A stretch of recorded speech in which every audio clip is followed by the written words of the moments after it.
చేరి వచ్చిన మీ అందరికీ నా హృదయపూర్వక వందనాలు తెలియజేస్తున్నాను. ముందుగా నాకు ఈ అవకాశం ఇచ్చిన పాస్టర్ గారికి, పాస్టమ్ గారికి నా వందనాలు. ఈరోజు నేను తీసుకున్న వాక్య భాగము కీర్తనలు, దావీదు రాసిన కీర్తన 9వ అధ్యాయము 1వ వచనము. దావీదు రాసిన కీర్తన 9వ అధ్యాయము 1వ వచనము. నా పూర్ణ హృదయముతో నేను యెహోవాను స్తుతించెదను. యెహోవా, నీ అద్భుత కార్యములన్నిటినీ నేను వివరించెదను. ఈ వాక్యం మనం ధ్యానం చేసుకుందాము. ఈరోజు నా వాక్య అంశము స్తుతి, దేవుని స్తుతించుట, థ్యాంక్స్ గివింగ్. ఈ సంవత్సరం అంతా ఈ 366 రోజులు మనల్ని దేవుడు ఎంతో కాపాడాడు. ఈ సంవత్సరాంతంన దేవునికి స్తుతి చెల్లించడం ఎంతో అవసరం. దాన్ని పురస్కరించుకొని ఈ చివరి దినాన మనం ఈ స్తుతి గురించి మనం ఈ కొద్ది నిమిషాలు ధ్యానించేద్దాం.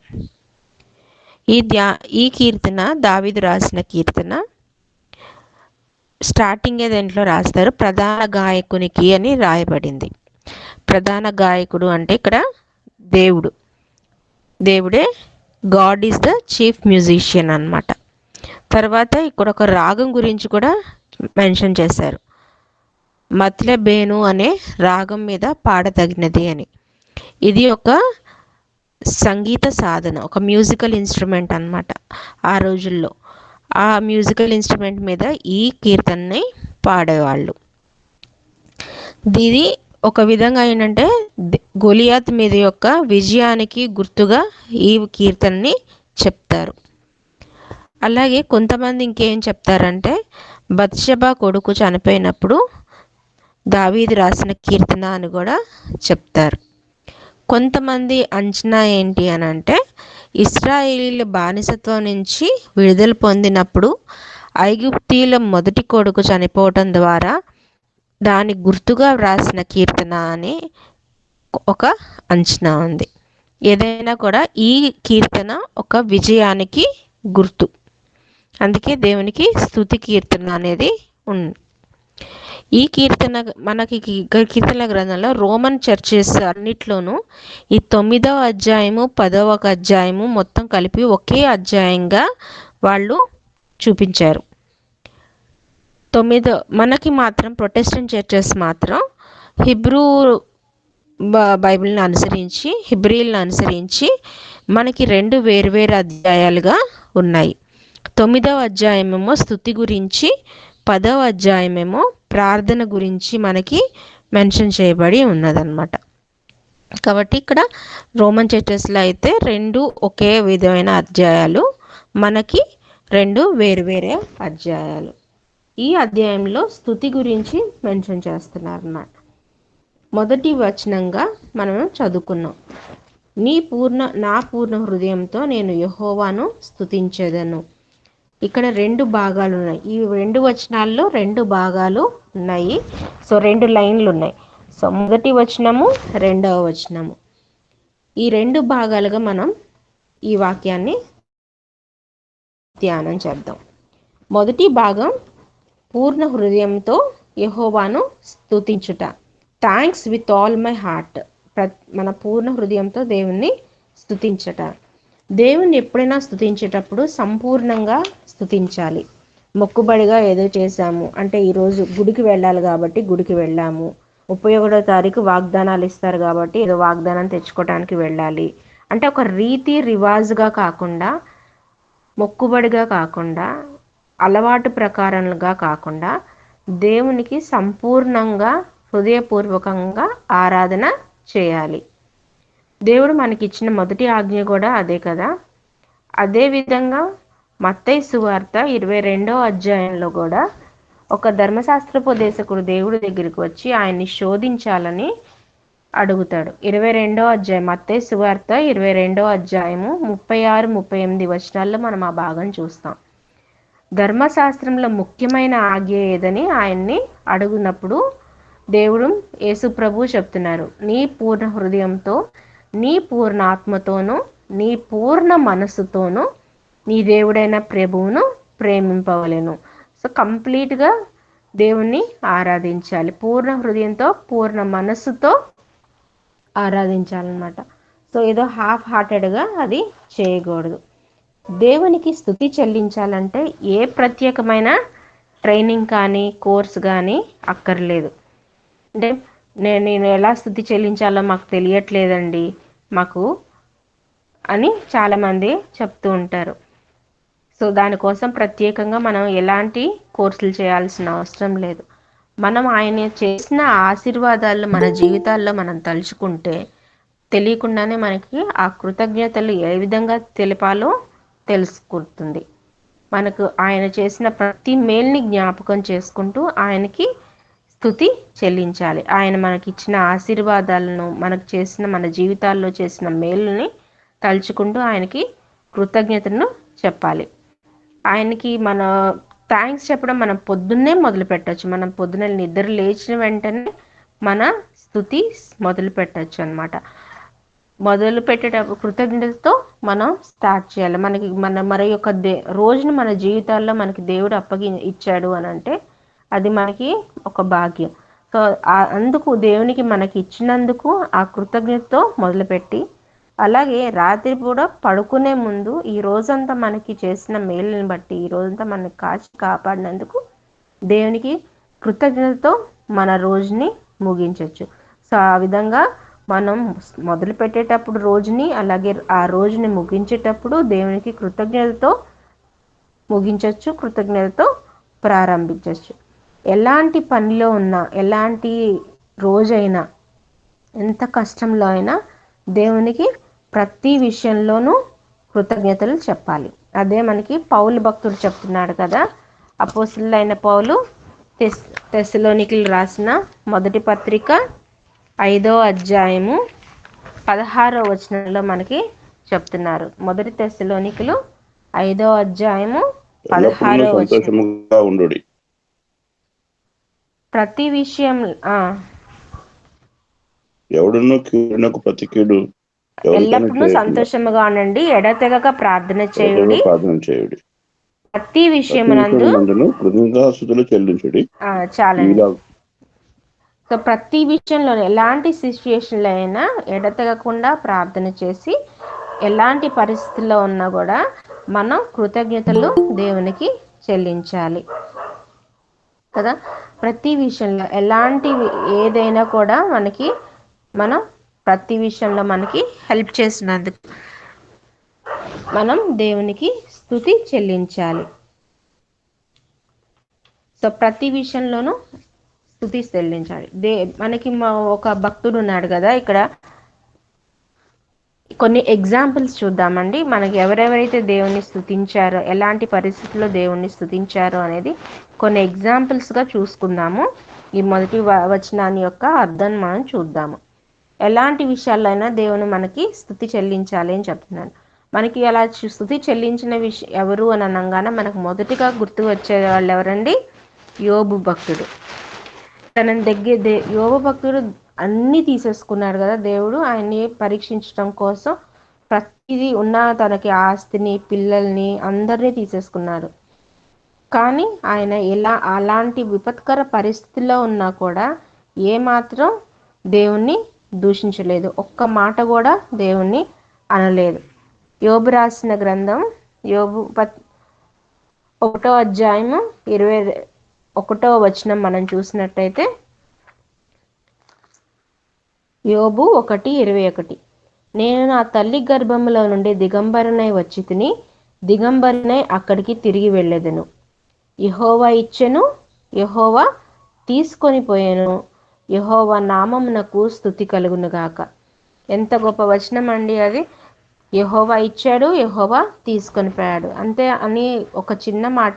దానిలో కూడా దేవునికి స్తుతి కలుగునుగాక అని దేవునికి స్తుతి చెల్లిస్తున్నారు. అంత పరిస్థితిలో కూడా. అదే మనమైతే వెంటనే ఆ చిన్న కష్టం రాగానే మొదలు పెట్టేస్తాం కదా. అబ్బా దేవుడు మనకి ఇంత కష్టం ఇచ్చాడు, ముందు జరిగిన మనకి కృతజ్ఞతలో మేళ్ళు అన్నీ మర్చిపోతాం. చిన్న కష్టం రాగానే దేవుణ్ణి నిందించడం, నాకు మాత్రమే దేవుడు ఇచ్చాడు, మిగతా అందరినీ బాగానే ఉన్నారు, నాకు మాత్రమే ఇలాంటి కష్టాలు వచ్చినాయి అని బాధపడుతూ ఉంటాం. కానీ ఇంత పెద్ద ఐశ్వర్యాన్ని వదిలేశాడు, అన్నిటినీ తీసుకుపోయారు, ఉన్న పిల్లలందరూ ఒకే రోజు చనిపోయారు. అంత కష్టం వచ్చినా కూడా యోబు ఏమాత్రం బాధపడకుండా యెహోవా ఇచ్చాడు, యెహోవా తీసుకొని పోయాడు, ఆయనకే స్తుతి కలుగునుగాక అని ఆయన్ని స్తుతించారు. చివరికి భార్య కూడా చెప్తుంది, నువ్వు దేవుణ్ణి దూషించి మరణం కమ్మని భార్య చెప్తుంది. తన స్నేహితులు చెప్తారు, ఎవరు చెప్పినా దేవుని నామాన్ని మాత్రం ఎలాంటి పరిస్థితుల్లోనూ దూషించలేదు, ఇంకా ఆయనకి స్తుతి చెల్లించాడు. అందుకనే దేవుడు ఆయనకి రెట్టింపు ఆశీర్వాదాలని ఇచ్చాడు. అదే గ్రంథం మన చివరి అధ్యాయంలో మనకు కనపడుతుంది కదా. సో రెట్టింపుగా దేవుడు ఆశీర్వాదాలని ఆయనకి అందించాడు. అనుదినము దేవునికి స్తుతి చెల్లించాలి. ఆ విధంగా ఎలాంటి పరిస్థితులు ఉన్నా కూడా మనం దేవునికి మన పూర్ణ హృదయంతో అంటే సంపూర్ణంగా స్తుతి చెల్లించాలి. తర్వాత ఇంకొక ఎగ్జాంపుల్ చూద్దాము. మొదటి సమూయేలు గ్రంథము 1వ అధ్యాయము 27-28 వచనాల్లో మనకి సో మనకి మొదటి సమూయేలు ఒక్క నిమిషం అండి. ఇక్కడ మనకి మొదటి అధ్యాయంలో మనకి హన్నా కనపడుతుంటది. ఈమె గొడ్రాలు, ఈమెకి సంతానం లేదు. సంతానం లేకపోతే ఈమె మందిరానికి వచ్చి దేవుణ్ణి ప్రార్థిస్తూ ఉంది, నాకు కనుక పిల్లల్ని పుడితే దేవునికి మొక్కుపడి చేస్తాను అని చెప్పేసి ఆయనకి ప్రార్థన చేసుకుంటూ ఉన్నది. ఈ 11వ వచనంలో మనం ఆ ప్రార్థన మనం చూస్తాం. దేవునికి 1:11లో తనకి బిడ్డనిస్తే దేవుడికి కంప్లీట్గా తల మీదకి ఎలాంటి క్షౌరపు కత్తి రాకుండా తన బ్రతుకు దినాలన్నిటికీ దేవుడికి అర్పిస్తాను అని మొక్కుపడి చేసుకుంది.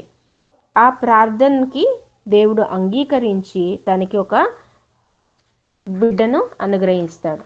ఆ బిడ్డను ఇచ్చిన వెంటనే తన ఇచ్చిన వాగ్దానాన్ని మర్చిపోలేదు. దేవునికి నేను దేవుడికి ఇచ్చాను కాబట్టి కంపల్సరీ దేవుడికి ఈ బిడ్డని మనం మళ్ళీ తిరిగి ఇచ్చేయాలి అని అనుకొని దేవుణ్ణి ప్రార్థించి 4 ఏళ్ళు వచ్చే వరకు తన దగ్గర ఉంచుకొని 4వ ఏళ్ళు నిండిన తర్వాత మందిరానికి వచ్చి ఏలీకి అప్పగిస్తుంది తన బిడ్డని. ఆ విధంగా 27వ వచనంలో అంటే సంపూర్ణంగా అంటే ఇస్తున్నందుకు తను ఎక్కడా బాధపడయ్యో నాకు లేక దేవుడు ఇస్తే నేను మళ్ళీ దేవుడికి ఇచ్చేయాలని అక్కడ బాధపడలేదు. ఆమె ఎంతో సంతోషంతో దేవునికి కృతజ్ఞతలు చెప్పుకుంటూ స్తుతి చెల్లిస్తుంది. ఆ 27-28లో ఈ బిడ్డను దయచేయమని యెహోవాతో నేను చేసిన మనవి ఆయన నాకు అనుగ్రహించెను, కాబట్టి నేను ఆ బిడ్డను యెహోవాకు ప్రతిష్ఠించుచున్నాను. తాను బ్రతుకు దినములన్నిటిను వాడు యెహోవాకు ప్రతిష్ఠితుడని చెప్పాను. ఆ విధంగా అక్కడే ఆయనకి మొక్కి ఆయన ప్రార్థన చేసింది. అంటే దేవునికి స్తుతి చెల్లించి సంతోషంగా ఇచ్చిన, మనం ఎప్పుడైనా దేవునికి ఇచ్చేటప్పుడు సంతోషంగా పూర్ణ హృదయంతో ఇవ్వాలి. అంతేగాని దేవుడు మనకి ఇస్తాడని మొక్కుబడి చెల్లించుకున్నప్పుడు ఇస్తాము అన్నప్పుడు మళ్ళీ మనకు అది కృతజ్ఞత వచ్చినప్పుడు ఇవ్వకుండా ఉండకూడదు. కంప్లీట్గా దేవునికి స్తుతి చెల్లించాలి. ఆ విధంగా హన్నా తనకి దేవుడు ఇచ్చిన బిడ్డను మళ్ళీ స్తుతితోటి కృతజ్ఞతతోటి దేవునికి అర్పణ చేసింది. తర్వాత రెండో వాళ్ళుగా మనం మరియను చూస్తాము. దేవుని తల్లి అయిన మరియని దేవదూత వచ్చి గబ్రియల్ దూత వచ్చి మరియకితో అన్నప్పుడు నువ్వు పరిశుద్ధాత్మ వల్ల గర్భం ధరించి కుమారుని కంటావు అని చెప్పినప్పుడు తను ముందు నేను ఎలా కంటాను అని ఒక విధంగా భయపడింది. కానీ దేవుడు ఎప్పుడైతే తనకి గబ్రియల్ దూత ఏ విధంగా ఎప్పుడైతే తనకి అభయం ఇచ్చారో నువ్వు పరిశుద్ధాత్మతో నిండుకుంటావు నీకు అని అనగానే ఆమె విధేయతతో ఒప్పుకుంది. లోకం ఏమంటుందో అని ఆలోచించలేదు, ఎలా గడపాలో అని భయపడలేదు. మరి ఆ రోజుల్లో అందరికీ తెలిసిందే కదా. సో ఇస్రాయేలీల స్త్రీ ఎలా తప్పు చేస్తే ఎలాంటి శిక్ష ఉంటుందో, సో రాళ్లతో కొట్టి చంపాలి అనే శిక్ష ఉంటుంది. సో అలాంటి రెప్యుటేషన్ కూడా తను వదిలిపెట్టేసుకుంది, ఏమీ ఆలోచించలేదు. అమ్మో నేను ఇప్పుడు ఇట్లా అంటే నన్ను ఎవరు ఏమంటారు, సంఘంలో నా ఏముంటుందో, ఎలా ఉంటాను అని, ఎలా గడపాలో అన్న, ఫ్యూచర్లో ఎలా గడపాలి అన్న భయం ఆమెకి ఏమీ లేదు. దేవుడు వెంటనే అంగీకరించింది. అంగీకరించి దేవుణ్ణి స్తుతించింది. అక్కడి నుంచి ఎలిజబెత్ దగ్గరికి వెళ్ళినప్పుడు ఎలిజబెత్ని కలుసుకొని ఎలిజబెత్తో పాటు దేవుణ్ణి స్తుతించింది. మనకి ఈ ఈ ప్రార్థన మనకి లూకాసు సువార్త 1వ అధ్యాయంలో మనకి కనపడుతుంది. లూకాసు సువార్త 1వ అధ్యాయము 47వ వచనం మనం చూసినట్టయితే, ఆయన తన దాసురాలి దీనస్థితిని కటాక్షించెను, నా ఆత్మ నా రక్షకుడైన దేవుని యందు ఆనందించెను. సర్వశక్తిమంతుడు నాకు గొప్ప కార్యములు చేసెను కనుక ఇది మొదలుకొని అన్ని తరముల వారు నన్ను ధన్యురాలందురు. ఇక్కడ దేవుణ్ణి స్తుతిస్తూ దేవుణ్ణి కీర్తిస్తుంది అనమాట. ఇక్కడ దేవుణ్ణి స్తుతిస్తుంది, సంపూర్ణంగా ఆయన్ను స్తుతించింది. దేవుడు తనను ఎంచుకున్నందుకు సంతోషపడింది. ఆ విధంగా ఎలిజబెత్తో కలిసి దేవుని నామాన్ని స్తుతిస్తూ సంపూర్ణంగా అంటే కంప్లీట్గా దేవుణ్ణి ఆరాధించింది మరియ. చివరిగా మనం చూసినట్టయితే, ఇంకొక ఎగ్జాంపుల్ చివరిగా మనం చూసినట్టయితే, కుష్టి రోగులు. ఈ మనం దీన్ని లూకాసు సువార్త 17వ అధ్యాయంలో మనం ఈ భాగం చూస్తాము. యేసు ప్రభువు యెరూషలేం నుంచి సమరయ గలిలయ ప్రాంతాలకి మీదుగా ఒక గ్రామంలో వెళ్తుంటే, అక్కడ ఆ మార్గ మధ్యంలో ఒక 10 మంది కుష్ఠరోగులు ఆయన ఎదుర్కొని, దేవా మమ్మల్ని కరుణించు అని చెప్పేసి ఆ 10 మంది ఆయన్ని వేడుకుంటారు. వేడుకున్నప్పుడు దేవుడు వాళ్ళని ఎందుకు కనికరించి ఆయన్ని, వాళ్ళందరూ 10 మంది కుష్ఠరోగుల్ని బాగు చేస్తారు. వారు వెళ్ళిచుండగా మీరు వెళ్ళి యాజకులను కనపరచుకోండి అని దేవుని వాళ్ళకి చెప్తే, వాళ్ళు వెళుతుండగానే మార్గ మధ్యంలోనే 10 మంది స్వస్థత పొందుతారు. కానీ చివరికి మాత్రం ఒక్కతనే తిరిగి వస్తాడు, వెనక్కి తిరిగి దేవుడి దగ్గరికి వస్తాడు. అది లూకాసు సువార్త 17వ అధ్యాయము 15-16 వచనాల్లో మనం చూస్తాము. లూకాసు సువార్త 17వ అధ్యాయం 15వ వచనం, వారిలో ఒక్కడు తనకు స్వస్థత కలుగుట చూచి గొప్ప శబ్దంతో దేవుని మహిమపరచుచు తిరిగి వచ్చి ఆయనకు కృతజ్ఞతాస్తుతులు చెల్లించుచు ఆయన పాదముల యొద్ద సాగిలపడెను. వాడు సమరయుడు. సో దేవుడు వారిలో ఒక్కడు మాత్రమే ఆయన్ను బిగ్గరగా స్తుతిస్తూ, ఆయన తన ఆనందాన్ని పట్టలేక ఆనందంతో బిగ్గరగా దేవుణ్ణి స్తుతిస్తూ దేవుని దగ్గరికి మళ్ళీ తిరిగి వచ్చాడు. సంతోషంగా దేవునికి కృతజ్ఞతలు చెప్పాడు. తనకిచ్చిన దాన్ని పూర్ణ హృదయంతో దేవునికి అప్పుడు దేవుడు అంటున్నాడు, మిగతా వాళ్ళందరూ శుద్ధులు కాలేదా అని అంటే, మిగతా 9 మంది ఎక్కడా అని దేవుడు ప్రశ్నించాడు. కానీ వాళ్ళు 9 మంది రాలేదు, కానీ ఒక్కడతను మాత్రం దేవుణ్ణి స్తుతించడానికి తిరిగి వచ్చాడు. అలాగే మనలో కూడా చాలా మంది, మనకి ఎన్నో మేలు జరుగుతూ ఉంటాయి, కానీ మనం ఆ 9 మందిలో ఉంటున్నామా, ఈ ఒక్కతను తిరిగి వచ్చిన సమరయుడిలాగా మనం తిరిగి దేవుని దగ్గరికి వచ్చి కృతజ్ఞతలు చెప్తున్నామా అనేది మనం ఒకసారి అంచనా వేసుకోవాలి. దేవునికి ఏ విధంగా సంతోషంగా అతను తిరిగి వచ్చి కృతజ్ఞతలు చెప్పాడో మనం ఇక్కడ చూస్తూ ఉన్నాం. ఎంతమంది ఇలాగే మనకి చాలా మంది భక్తులు ఉన్నారు బైబిల్లో. దానియేలు 6వ అధ్యాయంలో దానియేలుని చూస్తాము. దానియేలు ఏ విధంగా తనకి దేవునికి కృతజ్ఞతలు చెప్తూ తన పూర్ణ మనసుతో ముమ్మారు దేవుణ్ణి యెరూషలేం వైపు చూస్తుంటూ ప్రార్థన చేసేవాడు. ఎవరిని వేరే వాళ్ళని అనుసరించకుండా అక్కడ అన్య దేశంలో ఉంటూ కూడా, అలాంటి క్లిష్ట పరిస్థితుల్లో కూడా దానియేలు దేవుని గురించి ప్రార్థన చేస్తూ ముమ్మారు దేవునికి ప్రార్థన చేస్తూ ఉన్నాడు.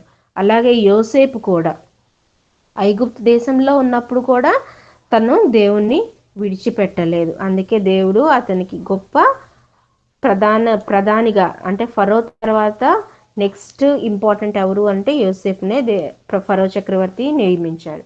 అదేవిధంగా ఎంతోమంది, అబ్రహాముని చూస్తే అబ్రహాము కూడా తనకు వచ్చిన ఒకే ఒక కుమారుని దేవుడికి ఇవ్వటానికి తను వెనుతిరగలేదు. దేవునికి అడిగిన వెంటనే సంపూర్ణంగా ఇస్తాను అని మొక్కుకున్నాడు. అక్కడ వెనకాల ఎలాంటి ఆలోచన కానీ, నసుక్కోవటం కానీ, దేవుడు అడిగాడని నసుక్కోవటం కానీ అట్లా ఇవ్వకుండా పూర్ణ హృదయంతో కంప్లీట్గా సంతోషంగా దేవుడికి ఇవ్వటానికి సిద్ధపడ్డాడు. కాబట్టి ఆయన్ని దేవుడు జగములన్నిటికీ తండ్రిని చేశాడు. కాబట్టి మనం కూడా దేవుని యందు సంపూర్ణ విశ్వాసం కలిగి ఆయనకి మనస్ఫూర్తిగా కృతజ్ఞతలు చెప్పాలి. ప్రతి విషయంలోనూ దేవునికి సంపూర్ణంగా ఆయన్ను సేవించాలి, ఆయనకి కృతజ్ఞతలు చెప్పాలి. ఈ విధంగా ఇది మొదటి వాక్యంగా మనం చూసాం. కాబట్టి మొదటి వాక్యం ఏంటండి? పూర్ణ హృదయంతో దేవుణ్ణి స్తుతించాలి. కంప్లీట్గా ఎలాంటి అనుమానాలు లేకుండా, ఏ విధమైన ఇవి లేకుండా దేవుణ్ణి కంప్లీట్గా మనం దేవుణ్ణి స్తుతించాలి. ఇంకా రెండో భాగం, యెహోవా నీ అద్భుత కార్యములన్నిటినీ నేను వివరించేదను. రెండో భాగం ఏంటి? అద్భుత కార్యాలు వివరిస్తాను అని దావీదు భక్తుడు చెప్తున్నాడు. అద్భుత కార్యాలు, మార్వెలస్ వర్క్స్.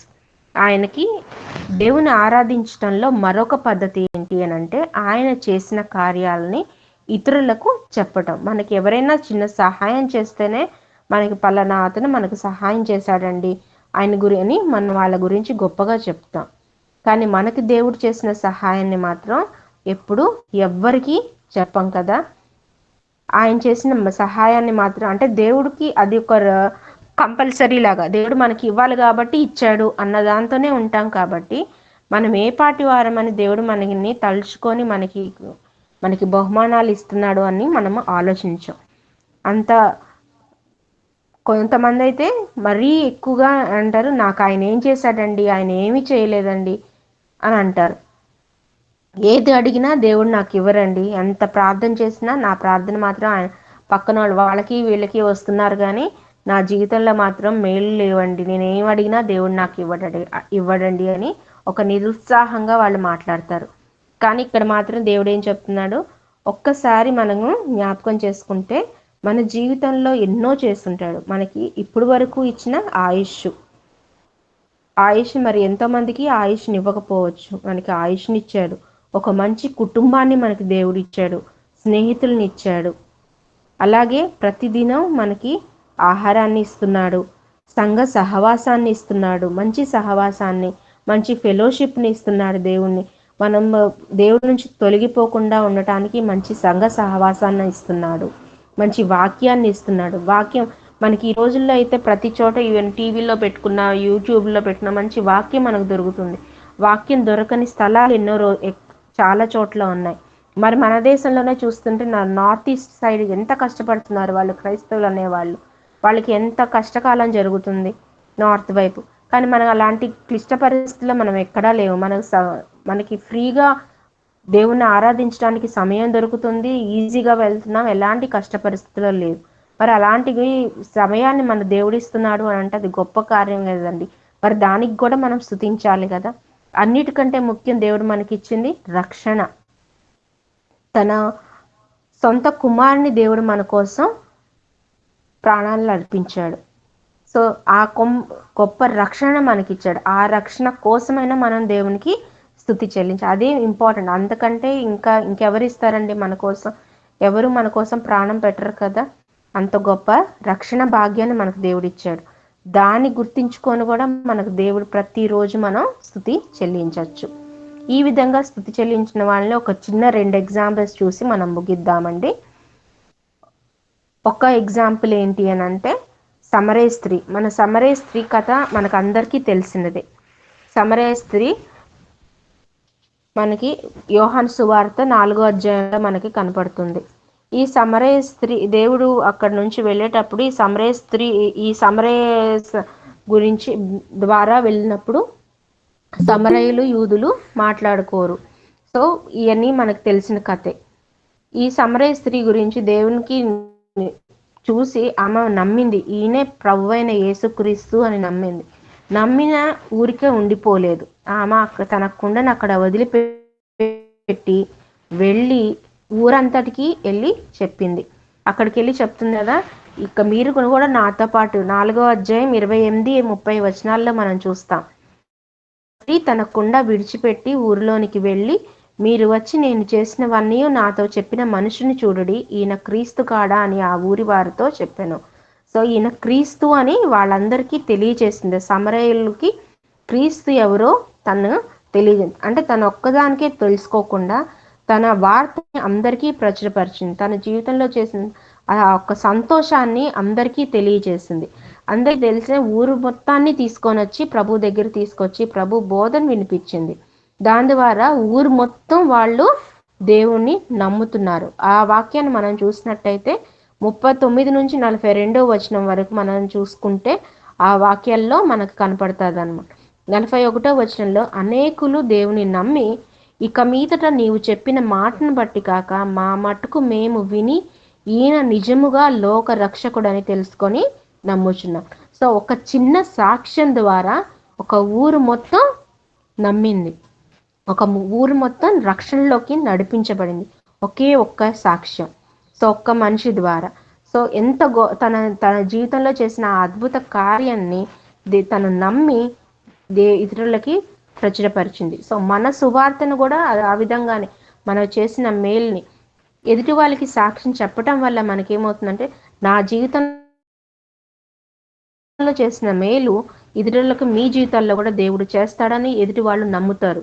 పలానా వాళ్ళ జీవితంలో జరిగిందని నా జీవితంలో కూడా జరుగుతుంది అని నమ్ముతారు. కాబట్టి ఆ విధంగా వాళ్ళు కూడా దేవుని యందు నమ్మకం కలిగి ఉంటారు. అందుకే మనకి సాక్ష్యం అనేది చాలా ఇంపార్టెంట్. మనకు దేవుని గురించి సాక్ష్యాన్ని ఇవ్వాలి. అదే విధంగా ఇంకొకళ్ళు పుట్టుగుడ్డివాడు, ఇదే యోహాను సువార్త 9వ అధ్యాయంలో మనం చూస్తాం. పుట్టి గుడ్డివాడు గుడి దగ్గర చేసుకుంటుంటే దేవుడు ఆయన్ని కన్ని స్పష్టపరిచి, నువ్వు వెళ్ళి కోనేట్లో కడుక్కో, వెళ్ళి నువ్వు చూపు పొందుతావు, దేవునికి యాజకులకి నువ్వు కనపరుచుకో అని చెప్పినప్పుడు ఇతను వెళ్ళి తన చూపుని పొందుతాడు. కానీ ఇది తన పేరెంట్స్ మాత్రం, తన తల్లిదండ్రులు మాత్రం ఒప్పుకోరు. భయపడి సాక్ష్యం చెప్పటానికి, అతను వయసుకు వచ్చిన వాడు కదా, మీరే అడిగి తెలుసుకోండి, నాకు అసలు వాళ్ళ గురించి తెలీదు అని చెప్పేసి చెప్తారు. కానీ ఇతను మాత్రం దేవుని గురించి గొప్పగా చెప్తాడు. 32-33 9వ అధ్యాయము యోహాను సువార్త 9:32-33లో, ఈయన దేవుని యొద్దకు నుండి వచ్చినవాడు కానేడ్లా ఏమీ చేయనేరడని చెప్పాను. వారికి చెప్తాడు, ఈయన దేవుని నుంచి వచ్చాడు, పుట్టు గుడ్డివాడికి ఎవరు ఇవ్వరు కదా చూపు, కాబట్టి ఈయన దేవుని నుంచి వచ్చాడు అని అంతమందిలోని అతను ధైర్యంగా సాక్ష్యం చెప్తున్నాడు. మనలో ఎంతమంది ఇలా విధంగా సాక్ష్యం చెప్తున్నాం? మనకు దేవుడు చేసిన కార్యాలని ఏ విధంగా మనకి టెస్టిమోనీ టైం అంటే ఎక్కడా చర్చిల్లో ఎవ్వరూ ముందుకు రారు.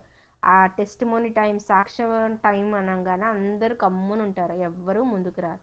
మనకు చేసిన మేళ్ళలో కనీసం ఈ సంవత్సరం అన్నా మనకు చేసిన మేల్లో ఏ చిన్నదైనా జ్ఞాపకం పెట్టుకొని దేవునికి స్తుతి చెల్లించడమే ఆయనకి ఇష్టమైన కార్యం.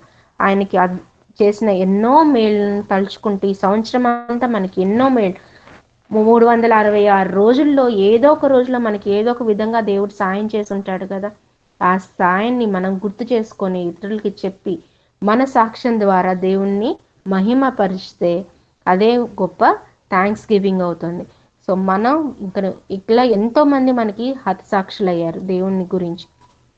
ప్రతిరోజు మనకి ఎన్నో అవకాశాలు ఇస్తున్నాడు దేవుడు తన గురించి చెప్పడానికి, తన సువార్తను ప్రచారం చేయడానికి. కానీ మనం దేన్ని ఉపయోగించుకోవట్లేదు. ఈ రోజున ఈ సంవత్సరం, ఈ 2024 సంవత్సరంలో మనకి ఎన్నో కష్టకాలాలని అధిగమించడానికి మనకి శక్తిని ఇచ్చాడు, బలాన్ని ఇచ్చాడు, మనల్ని ధైర్యంగా ముందుకు నడిపించాడు, ఆరోగ్యాన్ని ఇచ్చాడు. అవన్నీ జ్ఞాపకం చేసుకొని దేవునికి కృతజ్ఞతలు చెల్లించుకుంటూ నూతన సంవత్సరంలోకి మనం తీసుకురాబోతున్న దేవునికి కృతజ్ఞతలు చెప్పుకుందాం. నూతన సంవత్సరాన్ని దేవుడిచ్చే వాగ్దానం కోసం ఎదురు చూస్తూ ఆ వాగ్దానాన్ని మనం నిలబెట్టుకోవటం కోసం దేవునికి ప్రార్థన చేద్దాం. ఆ విధంగా ఈ ప్రార్థన చేసి నూతన దేవుని అడుగుదాం. ఈ సంవత్సరంలో మీరిచ్చిన వాగ్దానాన్ని నేను నిలబెట్టుకున్నాను తండ్రి. రాబోయే సంవత్సరంలో మీరు ఏ వాగ్దానాన్ని నా జీవితంలో ఇవ్వబోతున్నారని ప్రార్థనాపూర్వకంగా దేవుణ్ణి అడుగుదాము. ఇచ్చే వాగ్దానాన్ని మనం తెలుసుకొని ఆ వాగ్దానాన్ని మన జీవితాల్లో నెరవేర్చడానికి దేవుణ్ణి మహిమపరుద్దాం. మన పూర్ణ హృదయంతో దేవుణ్ణి మహిమపరుస్తూ మనం చేసిన కార్యాలన్నిటినీ ఇతరులకి సువార్త ద్వారా మనం చాటి చెప్తాం. నాకు ఈ అవకాశం ఇచ్చిన మీ అందరికీ నా హృదయపూర్వక వందనాలు తెలియజేస్తున్నాను. Thank you so much.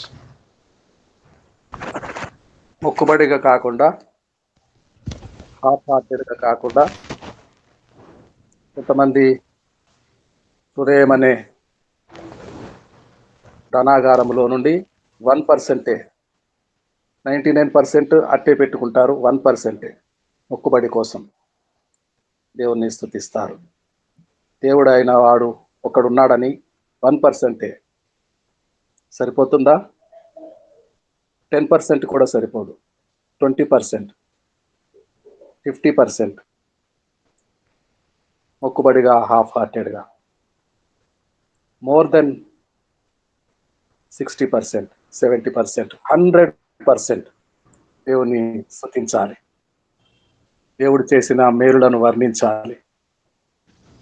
ఆయన గొప్ప కార్యములను ప్రచురం చేయటం ద్వారా మనము పొందిన మేలులను మనకు ప్రభు అయిన యేసు క్రీస్తును అనుగ్రహించిన దేవదేవునికి 1% సరిపోతుందా? 99% దాచుకుంటాము. 100% పూర్ణ హృదయముతో, పూర్ణ మనస్సుతో, పూర్ణ శక్తితో, పూర్ణ శక్తి దేవుని స్తుతి చేయాలి.